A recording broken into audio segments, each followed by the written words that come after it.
സഹോദരങ്ങളെ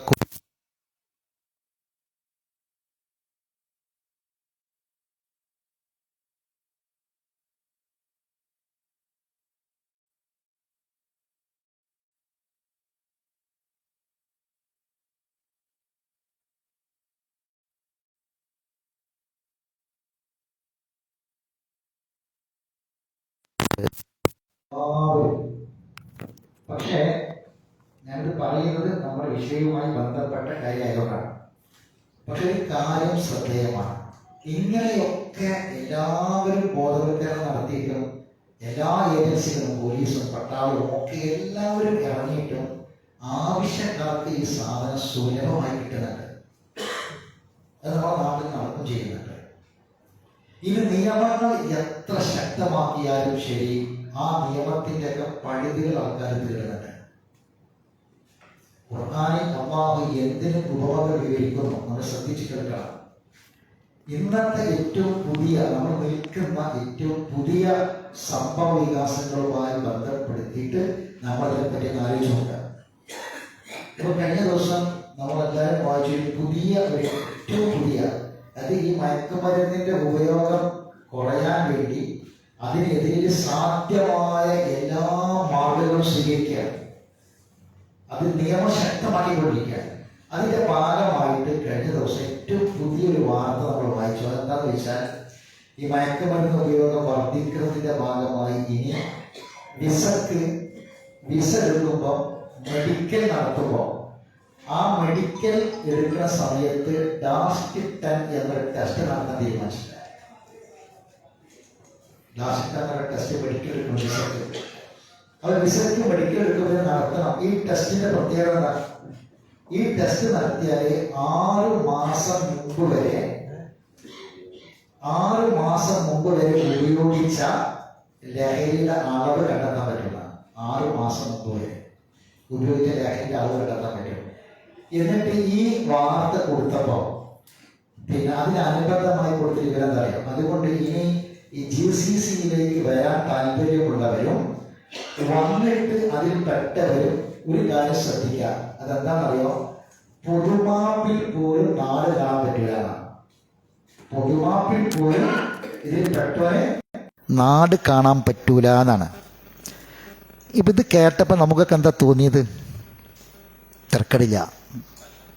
ഇങ്ങനത്തെ നിയമങ്ങളൊക്കെ വരണം അല്ലേ, ഇങ്ങനത്തെ നിയമങ്ങളൊക്കെ വരണം എന്നാ തോന്നിയത്. ഇനി എന്താ നടക്കാൻ പോണത് അറിയാം നിങ്ങൾക്ക്? എന്താ നടക്കാൻ പോണത്? ഇപ്പം തന്നെ തുടങ്ങിയ റിസർച്ച് ടെസ്റ്റ് എന്താ അറിയോ?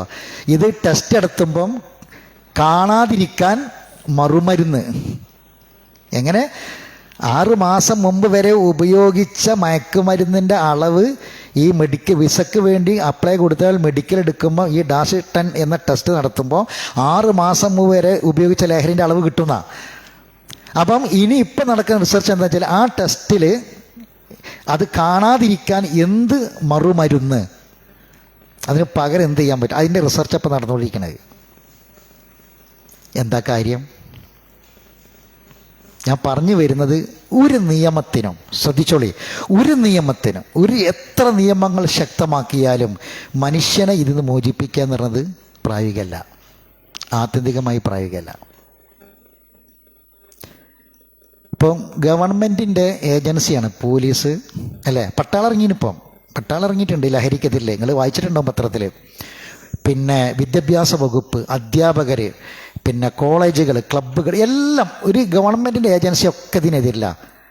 ഗവൺമെൻറ്റിൻ്റെ മുഖ്യ വരുമാനം എന്താ? മദ്യമാണ്. ഗവൺമെൻറ്റിൻ്റെ മുഖ്യ വരുമാനം മദ്യമാണ് അല്ലേ. ഇപ്പോൾ നമ്മളെ നാട്ടിലെ ഗവൺമെൻറ് പുതിയ ബാറുകൾക്ക് അനുമതി കൊടുത്തു. പുതിയ മദ്യ കേന്ദ്രങ്ങൾക്ക് അനുമതി കൊടുത്തു.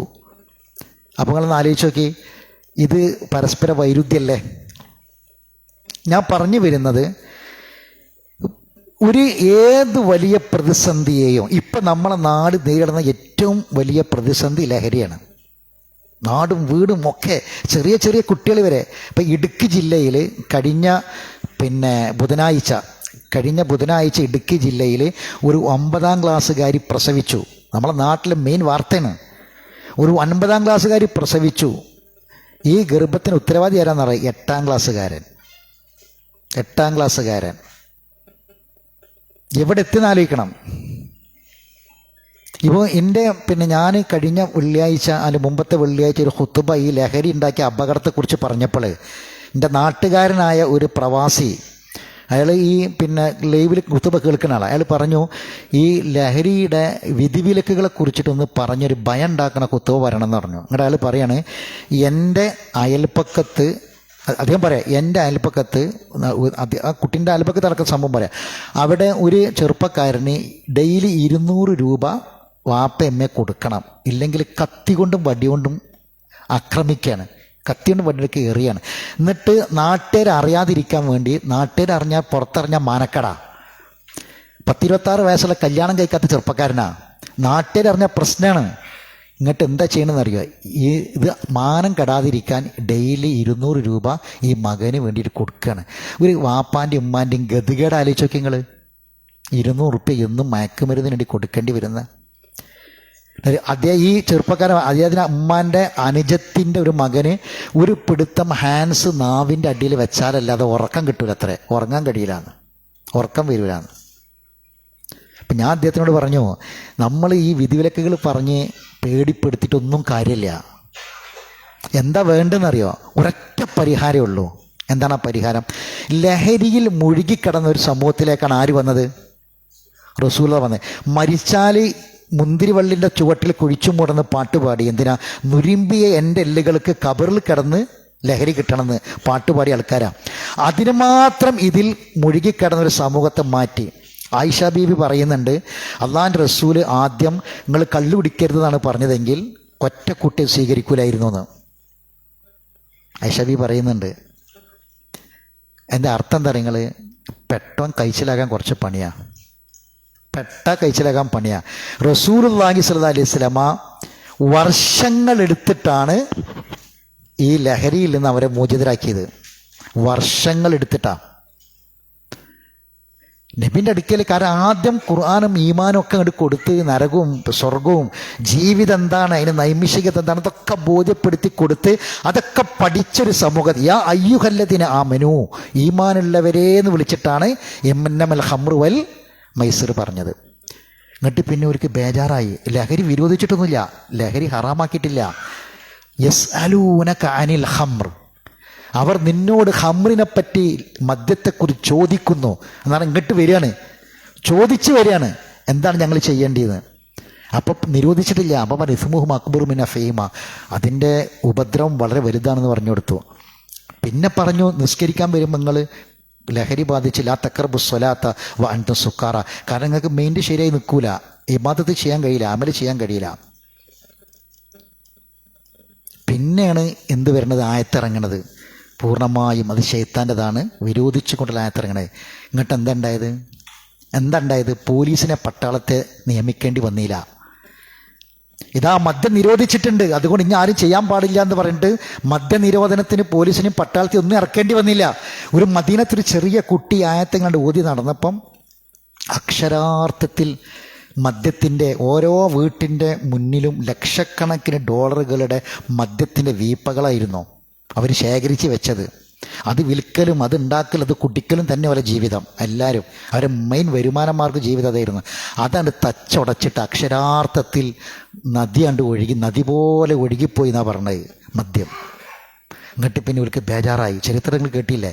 ബേജാറായിട്ട് എങ്ങനെയെന്ന് പറയുന്നത്, ഒരു കള്ളുകൂടി നിർത്തുക മാത്രമല്ല ചെയ്തത്. കാരണം അന്നത്തെ മദ്യം എന്ന് പറഞ്ഞാൽ നല്ല 1-ാം നമ്പർ പഴത്തിൻ്റെ സത്താണ്. ഇന്നത്തെ മറ്റാ സാധനമൊന്നുമല്ല. പഴത്തിന് അതാണ്ട് ഒഴുകി കൊടുത്ത് പുല്ല് മുളച്ച്, നനഞ്ഞാൽ പുല്ല് മുളക്കുമല്ലോ. എന്നിട്ട് ഒരു ചോദിക്കുകയാണ്, ഈ കള്ള് ഒഴുകിയോടുത്ത് മുളച്ച പുല്ലുണ്ടല്ലോ, ആ പുല്ല് ഒട്ടകം തിന്നാൽ ആ ഒട്ടകത്തിൻ്റെ പാല് കുടിക്കണതിന് വല്ല പ്രശ്നമുണ്ടോ എന്ന്. അത്രമാത്രം സൂക്ഷ്മതയിലേക്ക് അവരിങ്ങോട്ട് എത്തി. അതിൻ്റെ കാരണം എന്താ? അപ്പോൾ ഖുർആൻ കൊണ്ടേ മാറുള്ളൂ. ഖുർആൻ കൊണ്ട്, ഈ ഖുർആനാണ് ആരെ മാറ്റിയത്? ആ ലഹരിയുടെ മുഴുകിയ ലോകത്തെ മാറ്റിയത്. അപ്പം ആദ്യകാലം എന്തൊന്നുകൊണ്ട് നന്നായോ അതുകൊണ്ട് തന്നെ അവസാന കാലവും നന്നാവുള്ളൂ. അപ്പം ഈ ലഹരിക്കും ഇതിനൊക്കെയുള്ള പരിഹാരം എന്താ? റസൂൽ പറഞ്ഞു, കള്ള് ശാപം കിട്ടിയ സാധനം എന്നാ ലഅനല്ലാഹുൽ ഖംറ. എന്നിട്ടാണ് അത് കുടിക്കണോന്, അത് വഹിക്കണോന്, ഉണ്ടാക്കണോന്, വാങ്ങിക്കൊടുക്കണോന് എല്ലാവരെയും. ചില ആൾക്കാർ കുടിക്കൂല, കുടിക്കാൻ പൈസ കൊടുക്കും. ചില ആൾക്കാർ കുടിക്കാൻ പൈസ കൊടുക്കും. ഓഫീസിൽ നിന്ന് കാര്യം ലാഭിക്കാൻ വേണ്ടിയിട്ട് ഉദ്യോഗസ്ഥന് കള്ളുടിക്കണമെങ്കിൽ കള്ളുടിക്കാൻ പൈസ കൊടുക്കും. ഓനെ വരെ അള്ള ശപിച്ചു എന്നാ. ഒരു കല്യാണ സദസ്സിൽ കള്ള് വളമ്പുണ്ടെങ്കിൽ ആ കല്യാണ സദസ്സിൽ പോകാൻ പാടില്ല എന്നാ. നമ്മൾ കല്യാണത്തിന് വിളിച്ചു, നമ്മളൊരു ഉയർന്നൊരു ഉദ്യോഗസ്ഥൻ അല്ലെങ്കിൽ നമ്മളെ വേണ്ടപ്പെട്ട ഒരാൾ, മുസ്ലിം ഒന്നല്ല എന്ന് വിചാരിച്ചോളി, പക്ഷെ അവിടെയും എന്തുണ്ട്, ഒരു ഭാഗത്ത് മദ്യം കൊടുക്കുന്നുണ്ടെങ്കിൽ പോകാൻ പാടില്ല എന്നാ. ബാർ അറ്റാച്ച്ഡ് ഹോട്ടലിൽ നിന്ന് ഭക്ഷണം കഴിക്കാൻ പാടില്ല ഒരു മുസ്ലിം. നമ്മളെ നാട്ടിൽ ആൾക്കാർ പറയും ഈ കള്ളുഷാപ്പിലെ ബീഫും കള്ളുഷാപ്പിലെ പൂളിയൊക്കെ ഭയങ്കര ടേസ്റ്റാണെന്നാണ് പറയുക. കള്ളുഷാപ്പിലെ കള്ള് മാത്രമല്ല ഹറാം, കള്ളുഷാപ്പിലെ പൂള ഹറാമാണ്, കള്ളുഷാപ്പിലെ പൊറാട്ടി ഹറാമാ, കള്ളുഷാപ്പിലെ ബീഫും ഹറാമാ. എത്രമാത്രം റസൂൽ പറയാണ്, ഉമ്മയെ വ്യഭിചരിക്കുന്നതിന് തുല്യം, ഹാലത്തെ അമ്മത്ത്, സ്വന്തം ഉമ്മാൻ്റെ സഹോദരിമാരെ, വാപ്പാൻ്റെ സഹോദരിമാരെ ഒരാൾ വ്യഭിചരിക്കുന്നതിന് തുല്യമാണ് കള്ളുടിക്കലെന്ന്, ലഹരി ഉപയോഗിക്കലെന്ന്. ഇനി അതിൻ്റെ അപ്പുറം എന്താ വേണ്ടി പറയേണ്ടി? ഹദീസാണ് ഞാൻ ഈ പറഞ്ഞത്. അത്രയും ഗൗരവമുള്ള ഇതിന് പറഞ്ഞ് ബോധ്യപ്പെടുത്തി കൊടുത്ത് ഖുർആനും സുന്നത്തിന് പഠിച്ചപ്പം അവരുടെ മാറി. നമുക്കും ഇന്ന് ഈ ഭയപ്പെടുന്ന ഈ ലോകത്ത് അത് മാത്രമേ പരിഹാരമുള്ളൂ. ശരി, എങ്കിൽ അള്ളാഹു ഖുർആനിൽ ഉപമകൾ ഇങ്ങനെ പറയാണ്, പല ഉപമകൾ പറയാണ്. അതാണ് നമ്മുടെ സബ്ജക്റ്റ്. എന്തിനാണിത് പറയുന്നത്? പരിശുദ്ധ ഖുർആനിലൂടെ അള്ളാഹു തആല ഈ കാര്യം വിശദീകരിക്കുന്നത് നമുക്ക് ചിന്തിക്കാനും മനസ്സിലാക്കാനും കാര്യങ്ങൾ ഉൾക്കൊള്ളാനും വേണ്ടിയിട്ടാണ്. ഒരു കള്ളുടിയാൻ ഒരു കുടുംബത്തിനുണ്ടെങ്കിൽ കുടുംബം തകർന്നു, കുടുംബത്തിൻ്റെ സമാധാനം തകർന്നു. ഒരുത്തനുണ്ടായാൽ മതി, ഒരൊറ്റ ഒരുത്തനുണ്ടായാൽ മതി. ബാക്കിയുള്ളവരാരെത്ര നന്നായിട്ടും കാര്യമില്ല, ഒരുത്തനുണ്ടായാൽ ആ കുടുംബം തകരും. അതുകൊണ്ട് തകരരുത്, അതിന് നല്ല ജാഗ്രത പാലിക്കണം ഈ വിഷയത്തിൽ എന്ന് പറഞ്ഞു.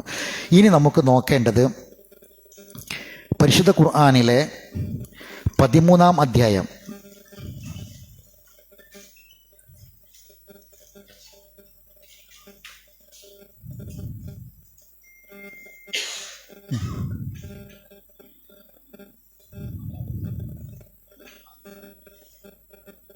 പലിശനെ പറ്റിയും കള്ളുകുടിനെ പറ്റിയുണ്ട്, രണ്ടുമുണ്ട്. ഞാൻ ആ ഹദീസ് വിട്ടുതരാം.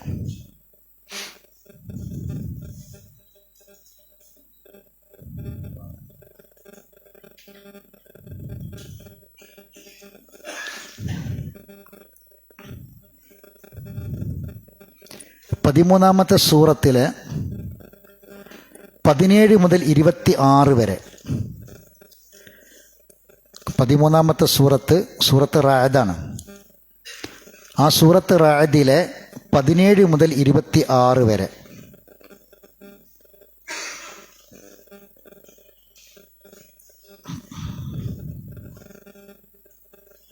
എല്ലാവരും മറച്ചോളി. സൂറത്ത് റാഅദ് 13-ാമത്തെ സൂറത്ത്, എല്ലാവരും ആയത്ത് കാണണം. 17 മുതലുള്ള ആയത്ത് ഓതിക്കോളി, എല്ലാവരും ഓതിക്കോളി.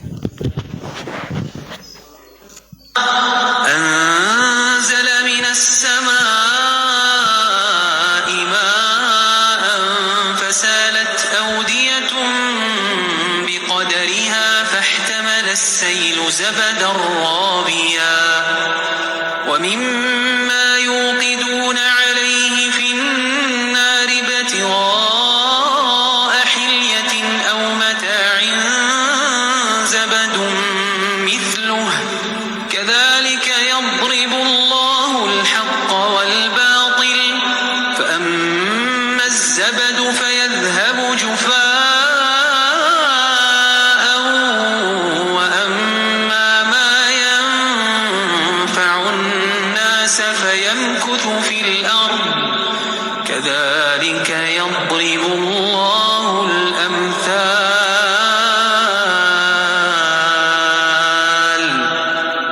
للذين استجابوا لربهم الحسنى والذين لم يستجيبوا له لو أن لهم ما في الأرض جميعا ومثله معه لافتدوا به أولئك لهم سوء الحساب ومأواهم جهنم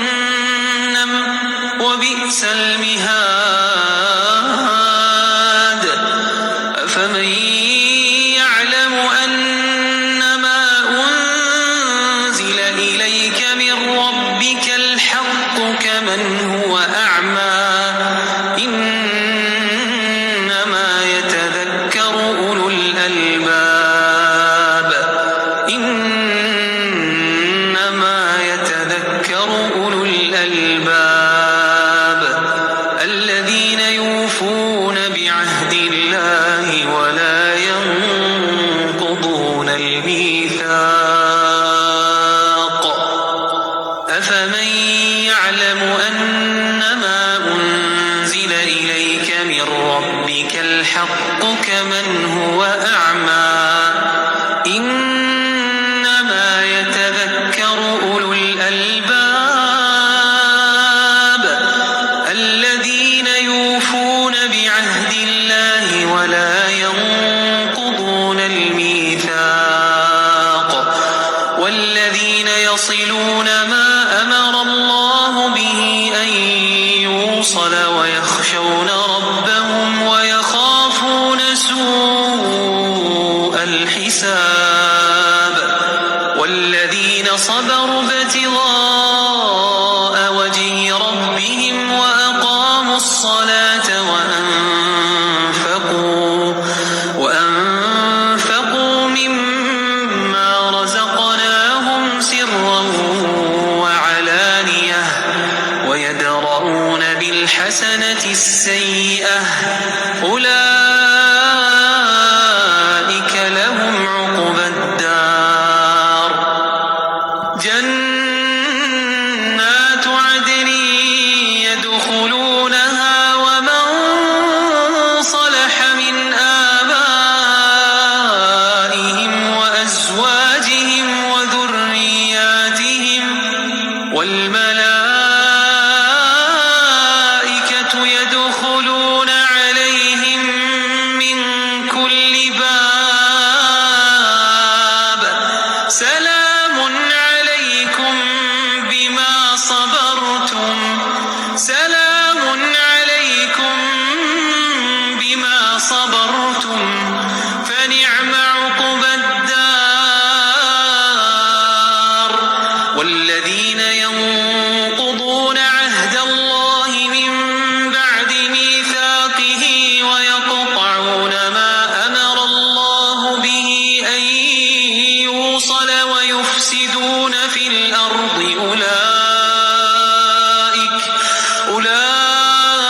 أولئك لهم اللعنة ولهم سوء الدار الله يبسط الرزق لمن يشاء ويقدر وفرحوا بالحياة الدنيا وما الحياة الدنيا في الآخرة إلا متاع ويقول الذين كفروا لولا ഈ ആയത്തുകളിൽ ആവർത്തിച്ച് വന്ന ചില പദങ്ങൾ ശ്രദ്ധിച്ചോക്കെ. ഒന്ന് ദാറ് അല്ലേ, പിന്നെ യസിലൂന മാ അമറല്ല, യക്തഊന മാ അമറല്ല. എന്താണ് ഈ വാക്കുകളൊക്കെ? അതുപോലെ തന്നെ സബർ ഈ വാക്കുകളൊക്കെ ഇതിലിങ്ങനെ ആവർത്തിച്ച് വന്നു. വീട്, ദാറ് എന്ന് പറഞ്ഞാൽ എന്താ? വീടാണ്. ഈ യക്തഊന മാ അമറല്ല, അള്ള ചേർക്കാൻ പറഞ്ഞതിനെ മുറിക്കണോല്, കുടുംബബന്ധം മുറിഞ്ഞു പോവുക, കുടുംബബന്ധം ചേർക്കുക, സമാധാനം, സന്തോഷം.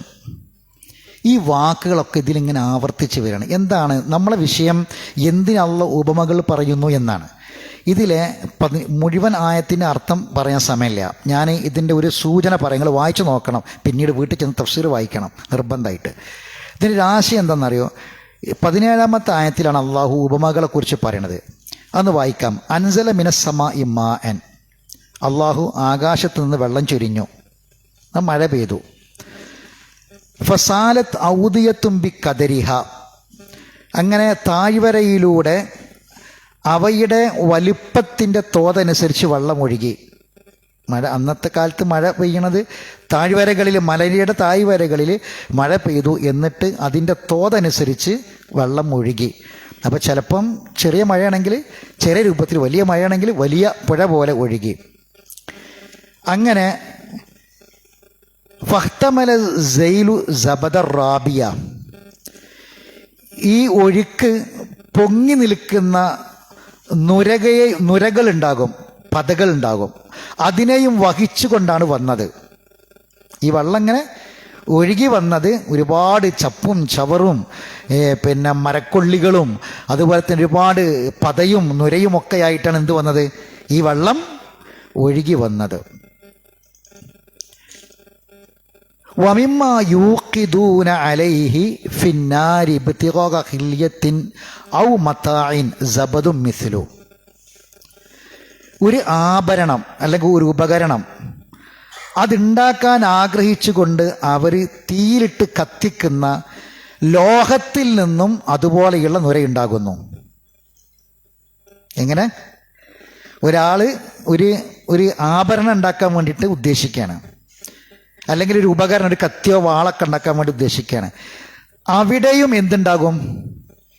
അതിലിട്ടിട്ട് കത്തിച്ച് പിന്നെ ഈ കൊല്ലൻ്റെ ആലയിൽ പോയ ആൾക്കാർക്ക് പെട്ടെന്ന് മനസ്സിലാവും, കൊല്ലപ്പണി കണ്ട ആൾക്കാർക്ക്. അവിടെ എന്താ ചെയ്യുക വെച്ചാൽ ഈ തീ കത്തിച്ച് അതിൻ്റെ വെള്ളം പാർന്നിട്ട് അടിച്ച് അത് ആ പാകത്തിനാക്കി പിന്നെ ഒരു വാളോ കത്തി ഉണ്ടാക്കുകയാണെങ്കിലും അല്ലെങ്കിൽ ഒരു ആഭരണം ഹില്യത്ത് ഒരു തട്ടാനുണ്ടാക്കുന്ന അവിടെ എന്താ ചെയ്യുക, സ്വർണ്ണം ഇങ്ങനെ ഉരുക്കിയിട്ട് ചൂടാക്കി തീ കൊണ്ട് ചൂടാക്കി ആക്കിയിട്ട് ചെയ്യുക. അവിടെയും എന്ത് കാണാം? കുറേ നുരയും പതയും എല്ലാം കാണാം. ഇവ കേട്ടോളി. കദാലിക യദ്രിബുല്ലാഹുൽ ഹഖ് വൽ ബാത്തിൽ, അള്ളാഹു ഇപ്രകാരം ഹക്കിനെയും ബാത്തിലിനെയും അള്ളാഹു ഉപമിക്കുകയാണ്.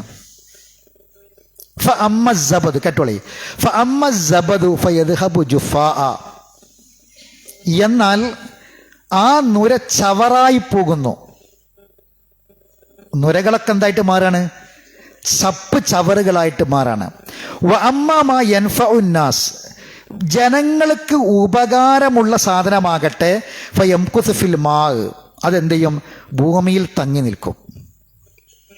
കദാലിക യദ്രിബുല്ലാഹു, ഇപ്രകാരം അള്ളാഹു ഉപമകൾ വിശദീകരിക്കുന്നു. എന്താ മനസ്സിലായ?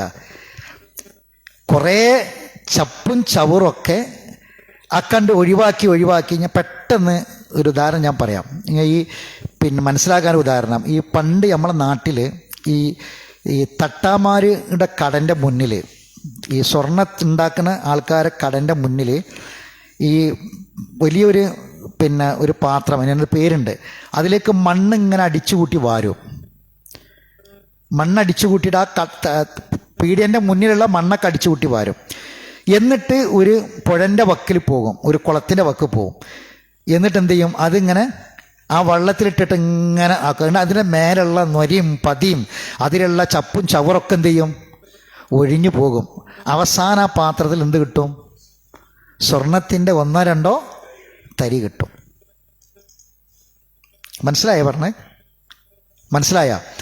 ഇതുപോലെയാണ് അള്ളാഹു ഖുർആനിൽ ഉപമകൾ വിശദീകരിക്കുന്നത്. കദാലിക യദ്രിബുല്ലാഹുൽ അംസാൽ. എന്തിനാണത്? ഈ ജീവിതത്തിൽ ദുനിയാവിൽ കുറേ ചപ്പും ചവറും നുരയും പതിയൊക്കെ ഉണ്ട്. അതൊക്കെ കണ്ട് പോണം. അതൊക്കെ കണ്ട് പോയാൽ ഖുർആൻ നമുക്ക് തരണ സംഗതി എന്താ അറിയോ? ആ വിലപിടിപ്പുള്ള അമൂല്യമായ ചില സ്വർണ്ണത്തരികളാണ് അള്ളാഹു നമുക്ക് മുന്നിൽ തരുന്നത്. എത്ര മനോഹരമാണ് ഈ ഉദാഹരണം! അള്ളാഹ് പറയാ, ഒരു മലമുകളിൽ മഴ പെയ്തിട്ട് ഒന്നായിട്ട് ഇങ്ങോട്ട് ഈ പിന്നെ ഒരുപാട് മരങ്ങളും കൊള്ളികളും ചപ്പുചവറൊക്കെ ഒലിച്ചു വന്നിട്ട് അതൊക്കെ കണ്ട് ഒഴുകിപ്പോയി. അതുകൊണ്ട് വല്ല ഉപകാരം ഉണ്ടോ? ഇല്ല. അതേ സമയത്ത് അതൊക്കെ കണ്ട് ഒഴുകിപ്പോയതിന് ശേഷം ആ ഭൂമിയിലേക്ക് ഇറങ്ങുന്ന വെള്ളം, ശുദ്ധമായ വെള്ളം, അതുകൊണ്ട് ആളുകൾക്ക് ഉപകാരം ഉണ്ടാവും. ഖുർആൻ നൽകുന്ന സംഗതിയാണ്. നമ്മളെ ചുറ്റും, നമ്മളെ ജീവിതം, നമ്മളെ നാട്, സാഹചര്യങ്ങളൊക്കെ എങ്ങനെയാണ്? ഈ കണ്ണിനെ മഞ്ഞളിപ്പിക്കുന്നതെല്ലാം നല്ലതാണ് എന്ന് കരുതണ്ട. ഖുർആൻ നമുക്ക് തരുന്നത് ഹക്ക് ഇന്നതാണ്, ബാത്തിൽ ഇന്നതാണ്. ആ ബാത്തിലാണ് എന്തായത് ആ ഒഴുകിപ്പോയ സാധനം, ആ ചപ്പും ചവറും അത് അതിലുള്ള നൊരയും പതിയൊക്കെ ഇതാണ്. ഹക്കിന് അള്ളാഹു ഈ ബാത്തിൽ നിന്ന് വേർതിരിച്ച് അള്ളാഹു കാണിച്ചു തരണം. ഇനി അതൊന്നും കൂടി ക്ലിയർ ആകണമെങ്കിൽ അടുത്ത ആയത്ത് വായിക്കേ. ലില്ലദിന സ്തജാബൂലി റബ്ബിഹിമുൽ ഹുസ്ന, നിന്റെ രക്ഷിതാവിൻ്റെ ആഹ്വാനം സ്വീകരിച്ചവർക്കാണ് ഏറ്റവും ഉത്തമമായ പ്രതിഫലമുള്ളത്. ആ ആഹ്വാനം ഏതാണ്? ഖുർആനാണ്. വല്ലദീന ലം യസ്തജീബു ലഹു, കേട്ടോളേ, ഈ രക്ഷിതാവിൻ്റെ ആഹ്വാനം സ്വീകരിക്കാത്തവരവസ്ഥ എന്താ? ലൗ അന്ന ലഹും മാഫിൽ അർളി ജമിയാൻ, ഈ ഭൂമിയിലുള്ളത് മുഴുവനും ഓൻ്റെതാന്ന് കരുതിക്കോളി. വമിസ്ലഹു മഅഹു, ഇതുപോലെയുള്ള വേറൊരു ഭൂമിയും കൂടി ഉണ്ട് വിചാരിച്ചോളി, അതും മുഴുവനായി അവൻ്റെതെന്ന് കരുതിക്കോളി. ലഫ്തദൗ ബിഹി മിൻ ലഫ്തദൗ ബി, എന്നിട്ട് അവൻ ഇതൊക്കെ നാളെ പരലോകത്ത് പകരം കൊടുക്കാൻ തയ്യാറായാൽ അള്ളാഹു ഇത് സ്വീകരിക്കൂല. ഉലായിക ലഹും സൂഉൽ ഹിസാബ്, അവർക്ക് ഏറ്റവും മോശമായ വിചാരണയാണുള്ളത്. വമഅവാഹും ജഹന്നം വബിഇസൽ മിഹാദ്, ഏറ്റവും മോശമായ സങ്കേതമാണ്, ഏറ്റവും അവരുടെ സങ്കേതം നരകമാണ്, ആ നരകം ഏറ്റവും മോശമായ സങ്കേതമാണ്. ഇവിടെ ഈ ഫിദിയ ഒന്ന് പഠിക്കണം. അത് ഞാനിപ്പോൾ വിശദീകരിക്കണില്ല, ഞങ്ങൾ കുറച്ച് ആയത്ത് നമ്പർ പറഞ്ഞ് നിങ്ങൾ നോട്ട് ചെയ്താൽ മതി. അത് ഫിദിയ എന്ന് പറഞ്ഞാൽ അള്ളാഹ് ഖുർആനിൽ പറയുന്നുണ്ട്, പിന്നെ നിങ്ങളിൽ നിന്ന് ലാ യൂഹദു, നിങ്ങളിൽ നിന്ന് ഒരു ഫിദിയും സ്വീകരിക്കില്ല എന്ന് പറയുന്നുണ്ട്. ആ ഫിദിയ എന്താണെന്നറിയോ? നമുക്ക് ഈ ദുനിയാവിൽ വിലപ്പെട്ടതെല്ലാം പകരം നൽകിയിട്ട് എന്നെ ശിക്ഷയിൽ നിന്ന് ഒന്ന് രക്ഷപ്പെടുത്തി തരണം എന്ന് പരലോകത്ത് വെച്ച് പറയുന്ന, അതിന് ഖുർആനിൽ വ്യത്യസ്തങ്ങളായ ഉദാഹരണം പറയുന്നുണ്ട്. ഒരു ഭൂമി, രണ്ട് ഭൂമി, പിന്നെ ആകാശം ഭൂമി അതിലുള്ളത് മുഴുവനും.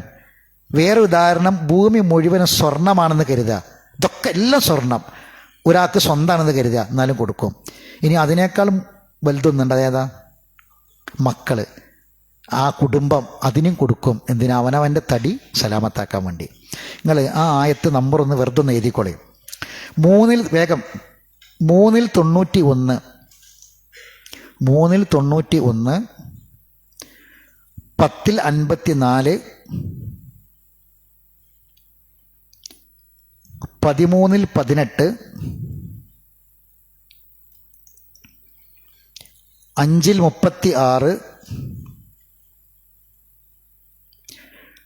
57-15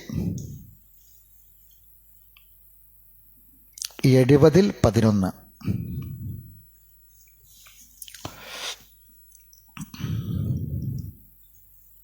ഈ ആയത്തുകൾ ഇതെന്തിനാ എഴുതിയത്?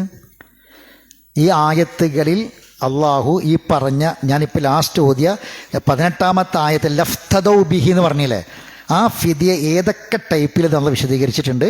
അപ്പോൾ നിങ്ങൾ പഠിക്കുന്ന ആൾക്കാർക്ക് പിന്നെ അത് പ്രയോജനം ചെയ്യും. അതുകൊണ്ടാണ് ഞാൻ ആ ആയത്ത് നമ്പർ പറഞ്ഞത്. ഇതെല്ലാം ഇവിടെ വായിക്കേണ്ടതാണ്, പക്ഷെ നമ്മൾ സമയപരിമിതി കൊണ്ട് ഞാൻ ആ നമ്പർ തരിക മാത്രമേ ചെയ്യുന്നത്. ഇനി ഈ ഖിറാഅത്ത് കേട്ടപ്പം ചില ആയത്ത് ആവർത്തിച്ചു, അല്ലേ? ശ്രദ്ധിച്ചു നിങ്ങൾ? ഈ ഖിറാഅത്ത് കേട്ടപ്പോൾ ചില ആയത്ത് ആവർത്തിച്ചു. ഈ ആവർത്തിക്കുന്നതിൻ്റെ കാരണം എന്താ അറിയോ? ചിലത് അങ്ങനെ ആവർത്തിച്ച് നമ്മൾ കേൾക്കണം, അതുകൊണ്ടാണ്. അതിൽപ്പെട്ട ഒരായത്ത് നമ്മൾ ചോദിക്കുകയാണ്, അഫമൻ യഅലമു അന്നമ ഉൻസില ഇലൈക മിൻ റബ്ബിക്കൽ ഹഖ്, അപ്പോൾ നിന്റെ രക്ഷിതാവ് നിനക്ക് അവതരിപ്പിക്കപ്പെട്ടുള്ളത് സത്യമാണെന്ന് മനസ്സിലാക്കുന്ന ഒരാൾ, എങ്ങനെ? ഖുർആൻ കുറേ സത്യങ്ങളാണ്, ഇത് ഉൾക്കൊള്ളേണ്ടതാണ്, ജീവിതത്തിൽ പഠിക്കേണ്ടതാണ്, പ്രാവർത്തികമാക്കേണ്ടതാണ് എന്ന് ഉൾക്കൊള്ളുന്ന ഒരാൾ കമൻ ഹുവ അഅമ, ഒരു കണ്ണ് പൊട്ടനെ പോലെ ആണോ? ഒരു കണ്ണ് പൊട്ടനെ പോലെ ആയിത്തീരുമോ? ഒരു കണ്ണ് കാണാത്ത ഒരാളെ അങ്ങോട്ട് നടത്താൻ വിട്ട് എന്താ സംഭവിക്കുക? ഒരു കണ്ണ് കാണാത്ത ഒരാൾ നടന്നിട്ട് പോയാൽ എന്താ സംഭവിക്കുക? ഒരു കുഴി ഉണ്ടെങ്കിൽ അതിൽ വീഴും, ഒരു കിണറുണ്ടെങ്കിൽ അതിൽ വീഴും, ഒരു റോഡാണെങ്കിൽ വണ്ടി തട്ടി തെറിപ്പിക്കും, അല്ലേ? അപകടത്തിൽ പെടുമെന്ന് ഉറപ്പല്ലേ? എങ്കിൽ ഖുർആൻ സത്യമാണെന്ന് മനസ്സിലാക്കി അത് ഉൾക്കൊണ്ട് ജീവിക്കാത്ത ഒരുത്തൻ ആരെപ്പോലെയാണ്? ഒരു കണ്ണുപൊട്ടനെ പോലെയാണ്. അവൻ അപകടത്തിൽ പെടുക തന്നെ ചെയ്യും. എന്നിട്ട് അള്ളാഹ് പറയാ, ഇന്നമാ യതദക്കറു ഉലുൽ അൽബാബ്, തീർച്ചയായും ബുദ്ധിയുള്ള ആൾക്കാരാണ് കാര്യങ്ങൾ ചിന്തിച്ചു മനസ്സിലാക്കുക. അതിനുശേഷം ഈ അപകടത്തെക്കുറിച്ച് അള്ളാഹ് പറയാം. ഈ അപകടത്തിൽ ഒന്നാമത്തെ അപകടം, ഇപ്പം നമ്മളെ വീട്ടിൽ, നമ്മളെ കുടുംബത്തിലെ ഒരുത്തൻ വഴിതെറ്റി ജീവിക്കൊണ്ടേയിരിക്കുക. വഴിതെറ്റി ജീവിക്കണം. കള്ളുപിടിച്ചും ലഹരി ഉപയോഗിച്ചും തോന്നിയാസം ചെയ്തും അനുസരണം ഇല്ലാതെ ഒക്കെ ജീവിക്കണ ഒരുത്തണ്ടെന്ന് വിചാരിക്കുക. തോന്നിയ പോലെ ജീവിക്കണ ഒരുത്തൻ. അങ്ങനെ ഒരു കുടുംബത്തിൽ ഒരാളുണ്ടായാൽ അത് ഈ സമൂഹത്തെയാണോ ഫ്രണ്ട്സിനെയാണോ അവനാൻ്റെ കുടുംബത്തെയാണോ ആദ്യം ബാധിക്കുക? കുടുംബത്തെ ബാധിക്കും, വീടിനെ ബാധിക്കും, അല്ലേ? അതാണ് പിന്നീട് അള്ളാഹു പറഞ്ഞ 26 വരെയുള്ള ആയത്തുകൾ മുഴുവൻ അതാണ്. ഒന്ന് വായിച്ചു നോക്കേണ്ടേ.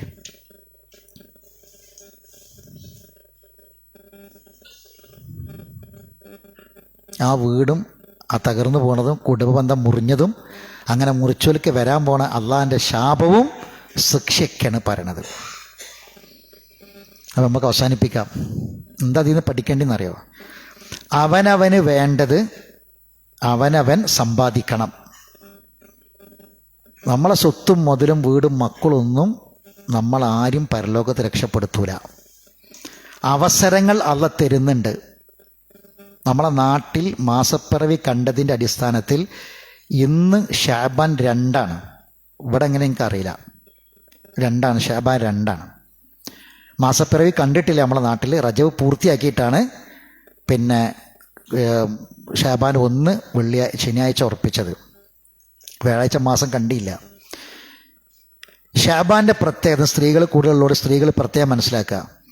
ഷാബാൻ മാസവും സ്ത്രീകളും തമ്മിൽ ചില ബന്ധമുണ്ട്. ഷാബാൻ എങ്ങനെ ഉപയോഗപ്പെടുത്തേണ്ടതെന്നുള്ളതിൽ നമ്മൾ പ്രധാനമായും ചില കാര്യങ്ങൾ അറിയണം.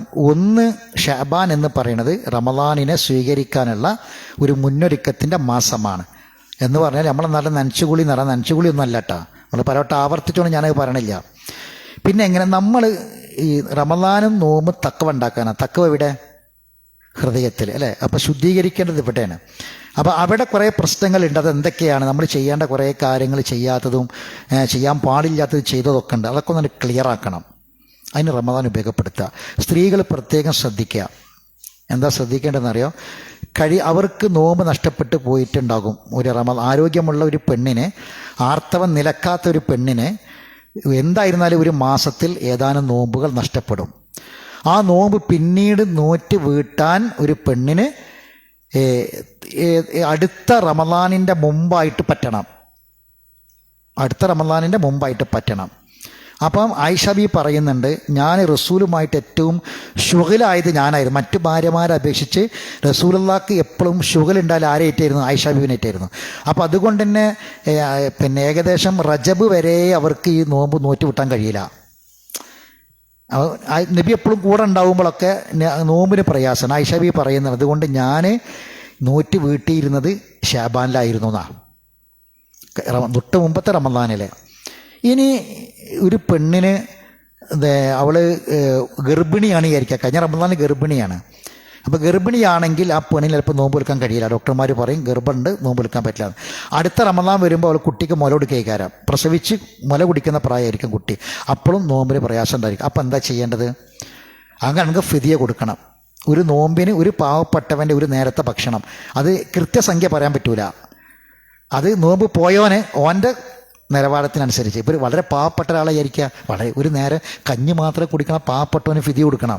ഓനെത്രേ കൊടുക്കേണ്ടി? ഓനെ ചിലപ്പോൾ ഒരു നോമ്പിന് ഒരു കഞ്ഞി കുടിക്കുക 5 റുപ്യെന്ന് വിചാരിക്കുക. 5 രൂപയാണെങ്കിൽ ഓനൊരു നോമ്പിന് എത്ര കൊടുത്താൽ മതി? 5 രൂപ കൊടുത്താൽ മതി. അതേസമയത്ത് ഒരു പണക്കാരൻ, അയാൾ ഒരു നേരത്തെ രാവിലത്തെ ഭക്ഷണത്തിന് 1000 റുപ്യാണെങ്കിൽ അയാൾ എത്ര കൊടുക്കണം? 1000 റുപ്യ കൊടുക്കണം. 1000 ഇൻറ്റു 30 കൊടുക്കണം. മറ്റേ പാവപ്പെട്ട 5. അപ്പോൾ നമ്മളൊരു ഇടത്തരക്കാർ നമ്മളെത്രയാണ്? ഒരു 50 രൂപ ഉണ്ടാവും നമ്മളെ രാവിലത്തെ നാസ്തക്കെങ്കിൽ 50 ഇൻറ്റു അല്ലെങ്കിൽ 100 രൂപ ആണെങ്കിൽ 100 ഇൻറ്റു കൊടുക്കണം.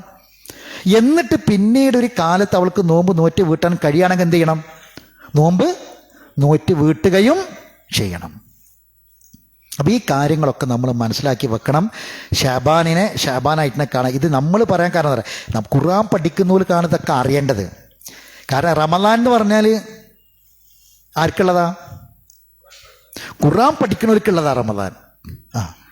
റമദാൻ ഖുർആൻ പഠിക്കുന്നവർക്കുള്ളതാ. അത് സംശയമൊന്നും വേണ്ട. ഖുർആൻ ഇറങ്ങി ഷഹ്റു റമദാൻ മാസം അല്ലദീ ഉൻസില ഫീഹിൽ, അതാണ്. അതില്ലാത്തവന് റമദാനില്ല, ഉറപ്പാണ്. അതില്ലാത്ത റമദാനില്ല. അപ്പം റമദാനൊക്കെ ഉപകാരപ്പെടൽ ഖുർആൻ പഠിക്കുന്ന ആൾക്കാർക്ക്. അപ്പം നമ്മൾ ശ്രദ്ധിക്കണം. ഷാബാനെ പറ്റി റസൂൽ പറഞ്ഞു, റജബിൻ്റെ റമദാൻ്റെ ഇടയിൽ വഫ്ലത്ത് വരുന്നൊരു മാസമാണ്, അശ്രദ്ധമാകുന്ന മാസമാണ്, അതുകൊണ്ട് അതെപ്പോഴും ശ്രദ്ധയിലുണ്ടാകണം എന്നാണ് പറഞ്ഞത്. ഇനി നമ്മൾ ഈ പറഞ്ഞ കാര്യങ്ങളൊക്കെ നമ്മൾ കേട്ടത് എന്തിനാണ്? അപ്പം നേരത്തെ പറഞ്ഞ ഇതിന് മുമ്പത്തെ ഈ നമ്മൾ മറച്ചു വെച്ച സൂറത്തിലെ മുമ്പ് പറഞ്ഞ ആ വീടും കുടുംബവുമൊക്കെയായി ബന്ധപ്പെട്ട വിഷയങ്ങളൊക്കെ പറഞ്ഞില്ലേ? ഈ കാര്യങ്ങളൊക്കെ എന്തിനാണ്? മനസ്സമാധാനത്തോടെ ജീവിക്കണം, അല്ലേ? രണ്ട് കാര്യങ്ങളാണ് നമുക്ക് ബേജാറ്. ഒന്നെന്താ? ഒരു തെറ്റ് ചെയ്തോനെ, കുറ്റങ്ങൾ സംഭവിച്ചു പോയ ഒരാൾക്ക് ബേജാറുണ്ടാവും. ആ ബേജാറെന്ന് പഠിച്ചവനെ പറ്റിപ്പോയി, കൃത്യമായി പലതും ചെയ്യാൻ കഴിഞ്ഞിട്ടില്ല, കൃത്യമായി ജമാഅത്തിനൊന്നും പോകാൻ പറ്റിയിട്ടില്ല, എന്നും ഖുർആൻ ഓതാൻ പറ്റിയിട്ടില്ല, ചെറിയ ചെറിയ തെറ്റുകളും തിന്മകളൊക്കെ വന്നു പോകുന്നുണ്ട്, കാണാൻ പാടില്ലാത്തതൊക്കെ കണ്ടു പോകുന്നുണ്ട്. ഒരു തിന്മയെക്കുറിച്ചൊരു ബേജാറ് ഒരാൾക്ക് ഉള്ളിലുണ്ടെങ്കിൽ അവനെന്താവും? ഒരു സമാധാനം ഇല്ലാതാവും, അല്ലേ? അപ്പം അവന് സമാധാനം കിട്ടാൻ എന്താ വേണ്ടത്? അള്ളാഹിനോട് പറഞ്ഞാൽ മതി, അള്ളാഹിൻ്റെ മുന്നിൽ ഏറ്റു പറഞ്ഞാൽ മതി. ഏറ്റു പറഞ്ഞാൽ അള്ളാഹ് പുറത്തരും. അതോടുകൂടി തീർന്നു ആ വിഷയം. അപ്പം ആരിലേക്ക് മടങ്ങലാണ് സമാധാനം? അള്ളാഹുലേക്ക്. ഈ ലഹരി സമാധാനം കിട്ടാൻ വലിക്കണവന്, സമാധാനം കിട്ടാൻ കുടിക്കണവന്, സമാധാനം കിട്ടാൻ ഈ സിറിഞ്ച് കുത്തി കയറ്റണവന്, ഇതുകൊണ്ടൊന്നും സമാധാനം കിട്ടില്ല. സമാധാനം എവിടുന്നാണെന്നറിയോ? എവിടുന്ന സമാധാനം? വായിക്കുക, അടുത്ത ആയത്ത് 28 വായിച്ചിട്ട് അവസാനിപ്പിക്കാം. 28 ആയത്ത് നിങ്ങൾക്കൊക്കെ മനപ്പാടുള്ള ആയത്താ. 28 ആയത്ത് റഅദിലെ പൂട്ടിയച്ചപ്പോഴേക്ക് റഅദിലെ 28 ആയത്ത് നമ്മളിതുവരെ വായിച്ചിന്. 28 ആയത്ത് 28 അല്ലദീന ആമനൂ വതത്മഇന്നു ഖുലൂബുഹും ബിദിക്രില്ലാഹ് അലാ ബിദിക്രില്ലാഹി തത്മഇന്നുൽ ഖുലൂബ്. അതായത് വിശ്വസിക്കുക, അള്ളാഹിനെ പറ്റിയുള്ള ഓർമ്മ കൊണ്ട് മനസ്സുകൾ ശാന്തമായി തീരുക. ശ്രദ്ധിക്കുക, അള്ളാഹിനെ പറ്റിയുള്ള ഓർമ്മ കൊണ്ടല്ലാതെ മനസ്സുകൾ ശാന്തമായി തീരുകയില്ല. അള്ളാഹിനെ പറ്റിയുള്ള ഓർമ്മ കൊണ്ട് മാത്രമേ മനസ്സിൽ എന്തിട്ടുള്ളൂ? സമാധാനം കിട്ടുള്ളൂ. അല്ലാതെ മനസ്സമാധാനവും സന്തോഷം കിട്ടാൻ വേണ്ടി എവിടേക്ക് ടൂർ പോയിട്ടും കാര്യമില്ല. ആ പോയോടുന്ന് തച്ചി വിരിഞ്ഞ് പോരേണ്ടി വരും. മനസ്സിലായില്ലേ? അവിടുന്ന് പ്രശ്നമായിട്ട് പോരേണ്ടി വരും. സമാധാനം സന്തോഷം കിട്ടാൻ വേണ്ടിയിട്ട് കൊട്ടാരം ഉണ്ടാക്കിയിട്ട് കാര്യമില്ല, അതിൻ്റെ ഉള്ളിൽ തല്ലുകൂടേണ്ടി വരും. സമാധാനം സന്തോഷം കിട്ടാൻ വേണ്ടി നന്നൊരു വാഹനത്തിലാണ് കയറി പോരാ, അതിൻ്റെ ഉള്ളിലിരുന്ന് തല്ലുകൂടേണ്ടി വരും. മനസ്സിലായില്ലേ? അതുകൊണ്ട് സമാധാനം കിട്ടണമെങ്കിൽ എന്ത് വേണം? നമുക്ക് ഒരു വാഹനത്തിലാണ് കയറുകയാണ്, പേടിയാണ്, വാഹന അപകടങ്ങൾ വർദ്ധിക്കുകയാണ്, റോഡ് അപകടങ്ങൾ വർദ്ധിക്കുകയാണ്. ഇവിടുന്ന് വാഹനത്തിൽ ചെന്നൈയിൽ നിന്ന് നാട്ടിൽ കണ്ട് കേരളത്തേക്ക് പോവാണ്, കിലോമീറ്ററുകൾ താണ്ടി പോകണം. അപ്പം വാഹനത്തിലാണ്ട് കയറി ബിസ്മില്ലാഹി തവക്കൽതു അലല്ലാഹ് ലാ ഹൗല വലാ ഖുവത ഇല്ലാ ബില്ലാ, വീട്ടിൽ നിന്ന് ഇറങ്ങി ബിസ്മില്ലാ ബിസ്മില്ലാ ബിസ്മില്ലാ അൽഹംദുലില്ലാ അൽഹംദുലില്ലാ അൽഹംദുലില്ലാ അല്ലാഹു അക്ബർ അല്ലാഹു അക്ബർ അല്ലാഹു അക്ബർ സുബ്ഹാനല്ലദീ സഖറ ലനാ ഹദാ വമാ കുന്നാ പ്രാർത്ഥിച്ചു. അള്ളാഹിനെ ഏൽപ്പിച്ചു കൊടുത്തു. സമാധാനമായിട്ട് ബെൽറ്റ് ഇട്ടിരുന്നോളി, അല്ലാതെ ഈ ബെൽറ്റ് കൊണ്ട് സമാധാനം കിട്ടൂല. നല്ല അടിപൊളി ഡ്രൈവറാണ് ഇപ്പുറത്തുള്ളത്, ഓൻ ഏത് റോട്ട് കൂടി ഏത് സ്പീഡിൽ പോയാലും പ്രശ്നം, സമാധാനത്തോടെ ഇരിക്കണ്ട. ഇതൊക്കെ ചൊല്ലി പറഞ്ഞിരുന്നോളി, സമാധാനത്തോടെ ഇരുന്നോളി. കണ്ടോ? ഇനി ആ മടക്കം അല്ലേ നമ്മളെന്താ പറഞ്ഞത്? സുബ്ഹാനല്ലദീ സഖറ ലനാ ഹദാ വമാ കുന്നാ, പിന്നെ ഇന്നാ ഇലാ റബ്ബിനാ, റബ്ബിൻ്റെ അടുക്കലേക്കാണ് ഞങ്ങൾ അവസാനത്തെ മടക്ക റബ്ബിലേക്കാണ്, അല്ലേ? അപ്പോൾ ആ ഇരുത്തണ്ടിയിരുന്നു, ആ കലിമയൊക്കെ ചൊല്ലാളതൊക്കെ ചൊല്ലി അള്ളാഹിൻ്റെ പ്രശ്നം ഒക്കെ കേട്ട് സമാധാനത്തോടെ ഇരുന്നോളി. അപകടത്തിൽപ്പെട്ടാലും സമാധാനമായിട്ട് റബ്ബിലേക്ക് കണ്ടു പോകാം. അതുകൊണ്ടല്ലാതെ ഭൗതികമായ യാതൊന്നുകൊണ്ടും സമാധാനം കിട്ടുമെന്ന് നമ്മളാരും കരുതണ്ട. അള്ളാഹു തആല വമ്പിച്ച ഉദാഹരണങ്ങൾ നമുക്ക് പറഞ്ഞു തരികയാണ്. ഇൻഷാ അള്ളാഹ് അടുത്ത ക്ലാസ്സിൽ സൂറത്ത് യാസീനിലെ പുതിയ നമ്മൾ ആയത്തിലേക്ക് നമ്മൾ പ്രവേശിക്കുകയാണ്. ഒരു വലിയ ചരിത്ര സംഭവമാണ്, ഒരു നാടിൻ്റെ, ഒരു കറിയത്തിൻ്റെ, ഒരു ഗ്രാമത്തിൻ്റെ ചരിത്രമാണ് അള്ളാഹു പറയുന്നത്.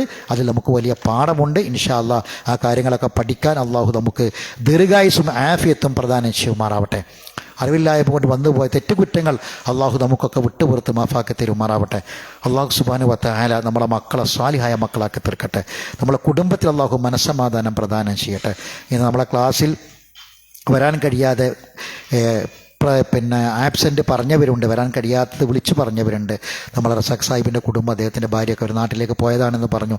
അള്ളാഹു തആല യാത്ര എളുപ്പാക്കി കൊടുക്കട്ടെ, ഒരു ഉദ്ദേശങ്ങൾ അള്ളാഹു നിറവേറ്റി കൊടുക്കട്ടെ. അവർ ഒരുപാട് ആളുകളെ ക്ഷണിക്കുകയും ഈ ക്ലാസ്സിനെ ഒരുപാട് ആളുകളിലേക്ക് എത്തിച്ചു കൊടുക്കുകയൊക്കെ ചെയ്യുന്ന ആളുകളാണ്. അള്ളാഹു തആല നമുക്കെല്ലാവർക്കും, നമ്മളെല്ലാവരും അത് ചെയ്യുന്നവരാണ്, നമ്മളൊക്കെ അങ്ങനെ ചെയ്യണം. നമ്മൾ വെറുതെ ഒരു ഖുർആൻ പഠിച്ചു പോയാൽ മാത്രമല്ല വേണ്ടത്. നമുക്ക് കുറച്ചും കൂടി കാര്യങ്ങളൊക്കെ ഇൻഷാ അല്ലാഹ് നമുക്കൊരു ദഅവ സ്ക്വാഡൊക്കെ നമുക്കിതിൻ്റെ ഈ ക്ലാസ്സിൻ്റെ ഇതിൽ നമ്മളൊരു സ്ക്വാഡൊക്കെ ആയിട്ട് നമ്മളെ ഫ്ലാറ്റിൻ്റെ മേലെയും തായും സൈഡിലും അപ്പുറത്തും ഇപ്പുറത്തൊക്കെ ഉള്ള ആൾക്കാരുണ്ട്. അവരൊക്കെ ഇനിയും ഒരുപാട് ആൾക്കാർ ഇവിടെ വരാനുണ്ട്. അവരൊക്കെ 1-2 ആൾക്കാരൊന്ന് കൂടിയിട്ട് പോയിട്ട് ക്ഷണിക്കുക. എവിടേക്കാണ് ക്ഷണിക്കണത്? ഖുർആനിലേക്കാണ് ക്ഷണിക്കണത്. അവരെ പരലോകവും ഖബറും രക്ഷപ്പെടുത്തി കൊടുക്കാനാണ് ക്ഷണിക്കണത്. ആ ഒരു സന്തോഷം നമുക്ക് ഉണ്ടാവണം, ആ ഒരു താല്പര്യം നമുക്കുണ്ടാകണം. ഞങ്ങളെ ഖുർആനിലേക്ക് ക്ഷണിക്കുന്നവരായും കൂടി നമ്മൾ മാറണം. അള്ളാഹു അതിനൊക്കെയുള്ള ഈമാൻ നൽകി നമ്മെ അനുഗ്രഹിക്കുമാറാവട്ടെ. ഇതൊക്കെയും ഇവിടെ പൊങ്ങച്ചത്തിനോ വലുപ്പത്തിനോ അല്ലെങ്കിൽ ഇവിടെ ക്ലാസ്സിന് എത്ര ആൾക്കാർ വരേണ്ടെന്നുള്ള വലിയ അതിൻ്റെ പ്രശംസ പറയാനോ വലിപ്പം പറയാനോ ഒന്നുമല്ല. നമുക്ക് പരലോകത്ത് റബ്ബിൻ്റെ മുന്നിൽ രക്ഷപ്പെടാനാണ്. നമ്മൾ സ്നേഹിക്കുന്നവർക്ക് കൊടുക്കാനുള്ള ഏറ്റവും വലിയ ഗിഫ്റ്റ് അത് സഹോദരങ്ങൾ അവരെ പരലോകം രക്ഷപ്പെടുത്തി കൊടുക്കുക എന്നുള്ളതാണ്. അതിനു വേണ്ടിയുള്ള പരിശ്രമങ്ങൾ നമ്മൾ നടത്തണം. അള്ളാഹു നമ്മെ അനുഗ്രഹിക്കുമാറാവട്ടെ. പെട്ടെന്നുള്ള മരണത്തിൽ നിന്ന്, അപകട മരണങ്ങളിൽ നിന്ന്, വ്യാപിച്ചു വരുന്ന മാരകമായ രോഗങ്ങളിൽ നിന്ന് അള്ളാഹു നമ്മളെല്ലാവരും കാത്തുരക്ഷിക്കുമാറാവട്ടെ. നമ്മുടെ മക്കളും നമുക്ക് വേണ്ടപ്പെട്ടവരും നമ്മളെ സഹോദരങ്ങളും എല്ലാം വീടുകളിലും ആശുപത്രികളിലും അസുഖബാധിതരായി കഴിയുന്നുണ്ട്. അള്ളാഹു അവർക്കൊക്കെയും രോഗശമനം പ്രദാനം ചെയ്യുമാറാവട്ടെ, ആശ്വാസവും സമാധാനവും പ്രദാനം ചെയ്യുമാറാവട്ടെ. പരിശുദ്ധ ഖുർആൻ പഠിക്കാൻ വേണ്ടി ഒരുമിച്ച് കൂടിയ ഈ ഒരു സമയം അള്ളാഹു നമ്മളിൽ നിന്നും കബൂൽ ചെയ്യുമാറാവട്ടെ. നാളെ പരലോകത്തേക്ക് അള്ളാഹു വലിയ സമ്പാദ്യമാക്കി അത് മാറ്റി തരുമാറാവട്ടെ. ഷഅബാനിന് ശേഷം റമളാനും ആരോഗ്യത്തോടുകൂടി അത് ധന്യമാക്കാൻ അമൽ സ്വാലിഹാത്തുകൾ കൊണ്ട് ധന്യമാക്കാനുള്ള തൗഫീഖ് നൽകി അള്ളാഹു നമ്മെ അനുഗ്രഹിക്കുമാറാവട്ടെ. റബ്ബനാ തഖബ്ബൽ മിന്നാ ഇന്നക അൻതസ് സമീഉൽ അലീം വതുബ് അലൈനാ ഇന്നക അൻതത് തവ്വാബുർ റഹീം വആഖിറു ദഅവാനാ അനിൽ ഹംദുലില്ലാഹി റബ്ബിൽ ആലമീൻ. സുബ്ഹാനകല്ലാഹുമ്മ ബിഹംദിക അഷ്ഹദു അൻ ലാ ഇലാഹ ഇല്ലാ അൻത അസ്തഗ്ഫിറുക വഅതൂബു ഇലൈക്.